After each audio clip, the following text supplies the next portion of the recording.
এইভাবে নির্যাতন করে মানুষ মারবা? হ্যাঁ, এটা কোনো কথা? যেই তুফাজ্জল মানসিক ভারসাম্যহীন একটা মানুষকে যে পিটায় মাইরা ফেলাইলো, কতটুকু যৌক্তিক? এখন দিন দিন মানুষের বিবেক মইরা যাইতাছে, ঘুমায় যাইতাছে। আমি জানি না কিসের জন্য। বিশেষ করে যারা শিক্ষিত মানুষ, যারা মূর্খ মানুষ, তারা হচ্ছে মাঠে ঘাটের মধ্যে কাজ করে, তারা এত প্যাঁচগোছ বুঝে না, তারা সহজ সরল, তাদের সাথে মিশা দেখেন। আর যারা শিক্ষিত মানুষ, তাদের মাঝখানে এই বিষয়গুলো দেখা যায়।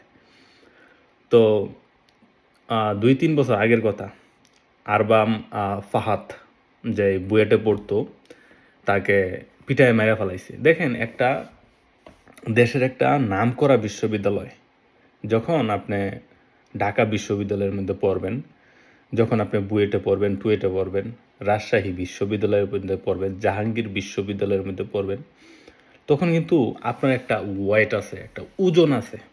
তো আপনাকে কিন্তু একটা অন্য ধরনের সম্মান দেওয়া হয় যখন আপনি বলবেন যে না, আমি ঢাকা বিশ্ববিদ্যালয়ে পড়ি। আপনার কিন্তু সবাই কিন্তু একটা অন্য ধরনের সম্মান দেয়। কিসের জন্য দেয় বলেন? কিসের জন্য দেয়? যখন আপনি বলেন যে না, আমি রাজশাহী বিশ্ববিদ্যালয়ের মধ্যে পড়ি, সম্মান দেয় না? অটোমেটিক একটা সম্মান চলে আসে যখন আমাকে কেউ বলে যে না, আমি ঢাকা বিশ্ববিদ্যালয়ের মধ্যে পড়ি বা আমি বুয়েটে পড়ি। এমনি তার জন্য একটা আমার মনের থেকে একটা সম্মান চলে আসে।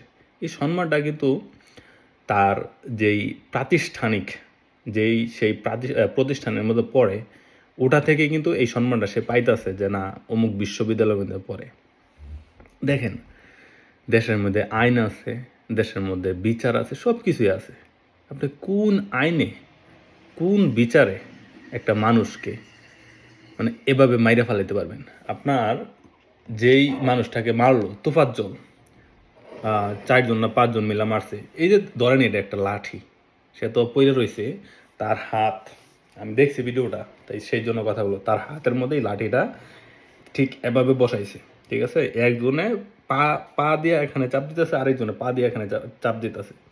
তো চাপ দেওয়ার পরে এখানে যে একটা ক্যাঁচা লাগতেছে, ও তো মানে আপনার 85% মরে গেছে এই ক্যাঁচার ঠেলায়। তারপর সে আবার জায়গা ওঠে। মানে তারা তো শিক্ষিত মানুষ।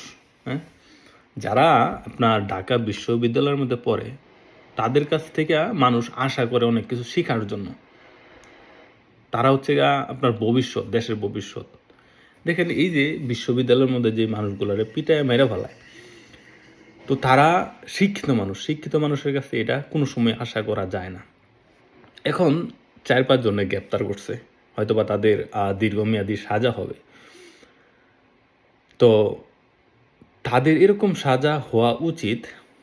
আমি যেটা মনে করি যে এরকম কাজ যাতে পরবর্তীতে কেউ না করতে পারে। দেখেন, যেই মানুষটার মা নাই, বাবা নাই, আত্মীয় স্বজন, আবার এরকম শুনতেছি সে একটা রিলেশন করছিল, হয়তোবা তারে মাইনা নেয় নাই বা ব্যাকআপ হয়েছে, সে কারণে সে মানসিক ভারসাম্যহীন হয়ে গেছে। এটা স্বাভাবিক, একটা মানুষের যখন বাবা মা, তারপর আত্মীয় স্বজন কেউই থাকবো না, মারা যাইব, সে মানসিক ভারসাম্যহীন হয়ে গেছে। তারা ডাকছে, ডাইকা নিয়া তার ভাত খাওয়াইছে, ভাত খাওয়া সে তারে আবার পিটায় মেরে ফেলাইছে। আমি এখন খাবার খাইছি আর কি। তো যখন ফেসবুক স্ক্রোলিং করতেছি, দেখতেছি বিষয়টা জানি আমার কাছে কীরকম লাগলো। তো কিভাবে ভাবেন? হ্যাঁ, আপনি যখন একটা বিশ্ববিদ্যালয়ের মধ্যে পড়েন, ওই রকম ওজন রেখা চলবেন, ওই রকম কথাবার্তা উল্টাপাল্টা বলবেন না।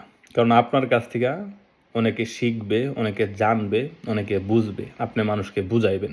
কারণ দেশের বড় বড় বিশ্ববিদ্যালয় এসব। হ্যাঁ, যখন আপনি বলবেন যে না, আমি অমুক বিশ্ববিদ্যালয়ের মধ্যে পড়ি, আপনাকে অন্য ধরনের একটা সম্মান দেয়, অন্য ধরনের। আপনি বইলা দেখেন। আর দেশের এই নামকরা বিশ্ববিদ্যালয়ের মধ্যে পড়া যদি আপনি এই উল্টাপাল্টা কাজগুলো করেন, বাবা মায়ের কত স্বপ্ন। হ্যাঁ, যখন আপনি ঢাকা বিশ্ববিদ্যালয়ের মধ্যে চান্স পান বা পরীক্ষা দেন, বাবা মায়ের কত স্বপ্ন থাকে যে না, আমার ছেলে বা মেয়ে ওখানে চান্স পাইছে বা ওখানে পড়তেছে। বাবা মায়ের স্বপ্নগুলো এভাবে কীভাবে ধূলিসাৎ করে দেন? তোফাজ্জল মারা গেছে, ওরে মাইরা ফেলাইছেন, ওর কেউই নাই কান্দার। কেউ আছে? কেউই নাই। কেউই কানবো না, কেউই নাই। থাকলে এসেন কানবো, তাই না? এখন যারা মারছেন, তাদের তো সবাই আছে, বাবা মা আছে বা আত্মীয় স্বজন আছে, ভাই বোন আছে, এবং বাবা মার একটা স্বপ্ন ছিল যে ওখান থেকে আপনার পড়াশোনা কমপ্লিট করে পরিবারের হাল ধরবেন বা নিজে কিছু একটা করবেন, প্রতিষ্ঠিত হইবেন, দেশের জন্য কোনো কিছু একটা করবেন, তাই না? এরকম একটা ছিল। এখন তোফাজ্জল আপনি মাইরা ফেলাইছেন এবং এটাও বলছে যে আমি আবেগের বশতে মেরে ফেলাইছি, আমি নিজেও জানি না যে কিসের জন্য মেরে ফেলাইছি। কোন আইনে বলে? মনে করেন আমি চুরি করলাম, যে কোনো কিছু চুরি করলাম, মোবাইল হোক, টাকা হোক, 1 লাখ 2 লাখ 5 লাখ টাকা চুরি করলাম, আপনি কি আমাকে মাইরা ফেলাইতে পারেন? কোন বিচারে বলেন? হ্যাঁ, কোন দেশের বিচারে বা কোন আইনে আমাকে মাইরা ফেলাইতে পারেন? হ্যাঁ, যদি আমি চুরি করি এটার প্রমাণের ভিত্তিতে, এটার প্রমাণের ভিত্তিতে এবং এটার আপনার প্রুফের ভিত্তিতে আমরা আমার হাতের কবজা কেটে ফেলাইতে পারেন, কিন্তু আমাকে মারতে পারেন না। এটার রাইট আপনি কোনো সময় রাখেন না। আমি অপরাধ করছি, আমি চুরি করছি, আমি ডাকাতি করছি, হ্যাঁ, আমি মানুষের মাথার মধ্যে বাড়ি দিছি, দেশের যে প্রচলিত আইন আছে আইন অনুযায়ী আমাকে সাজা দেন। আপনি তো একটা মানুষকে মাইরা ফেলাইতে পারেন না। দেশের এরকম উচ্চ বিশ্ববিদ্যালয়ের মধ্যে পইরা কি শিখলেন? বলেন কি শিখলেন? বাবা মারকে কি দিলেন? তো যারা পড়াশোনা করেন তাদের জন্য এই ভিডিওটা না, তো সবার জন্য এই ভিডিওটা। যে কোনো একটা কাজ করবেন হুজুগের বসুতে, আবেগের বসুতে করে ফেলেন না। যে ব্যক্তি মারছে ও ব্যক্তি কইতাছে কি, ওই ছেলেটা বলতেছে যে আমি আবেগের বসুতে মারছি। আরে ভাই, তোরা তো শিক্ষিত মানুষ, বিবেক কাজ করে না? হ্যাঁ, এই যে একটা লাঠি যখন এই যে এটার মধ্যে রাইখা, এই যে এখানে রাইখা দুইটা মানুষ এখানে একটা পা দেয়, একটা পা দেয়, নাচা দেয়, কেমন লাগে দেখলে? হ্যাঁ, মানুষের এখন বিবেক, এই বিবেক মইরা গেছে গা, বিশেষ করে শিক্ষিত মানুষের। মূর্খ মানুষ মাঠে ঘাটে কাজ করে অনেক ভালো, আমার ব্যক্তিগত মতামত। ভালো থাকবেন।